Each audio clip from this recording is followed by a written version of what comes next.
شكرا يا ربي شكرا هديت قلبي شكرا نورت دربي شكرا. إلهي وحفر يا نبي محمد عليه الصلاة والسلام سورة هري يا أيها المدثر قم فأنذر بالي كعودتك ودك وهالقف واللي يري بشر كordhan ka hortag مبادئ kala hortag dunidoo dhan bedel qofka culays intee leeg baa fuulaya waliyahan dambe wax qorqora haddii projectka ayna dunida bedesho lagu daro maxaad odhan lahayd waxaan raadinayaa project plan baan dhigayaa ah resourceska aan u baahanahay si aan dunida u bedelo resourceka dhaqaale iyo dad iyo waqti iyo kan aan u baahanahay si dunida aan isbedel uga sameeyo waa maxay resourceka nabi maxamed la siiyay calayhi salaatu wasalaam inuu dunida bedelo ilaahay wuxuu ku yidhi ka istuuduubayo kac oo habeenkii intiisa badan tuko nuskii tuko ama wax yar ka yare salaad badan la kaalay baa la yidhi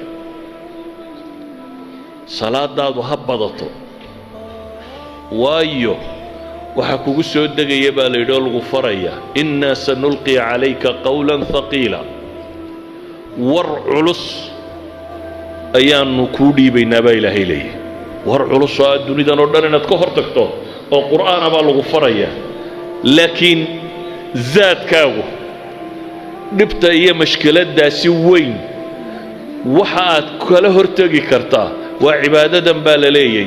iyo ina naashi'ata alleyl iyo habeenkii taa la amaamudo salaadda habeenkii la tukado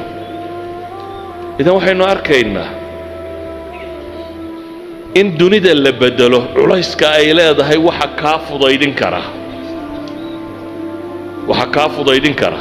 ee abuuri kara inaad dunida tan dhibta kaaga imanayso dhamma ay fududaataa waa xidhiidhka aad alla leedahay inta uu xooggan yahay waa salaad inta aad tukanayso sida awgeed ayaa nebiga markay dhibtu ku adkaatay haddana waxaa la faray tasbiixdiiyo salaadda inuu badiyo waa markay dhibtu ku adkaatay markii la yidhi fasdac bima tu'mar waacrid can ilmushrik ku dhawaaq baa ilahay yidhi wixii lagu faray qoladan gaaleed ee ilaahay dafirtay iyo kuwan mustahzi'iinta iyo waxaasoo dhan kaaga filan ilaahay wuxuu leeyahy walaqad naclamu annaka yadiiqu sadruka bima yaquuluun waa ognay baa ilaahay yidhi in laabtaadu inay cidhiidhiyami doonto waxay kugula hadlayaan dhib baa kaala kulmi doonta laakiin maxaa xalah fasabbix bixamdi rabbika wa kun min asaajidiin baa lagu yidhi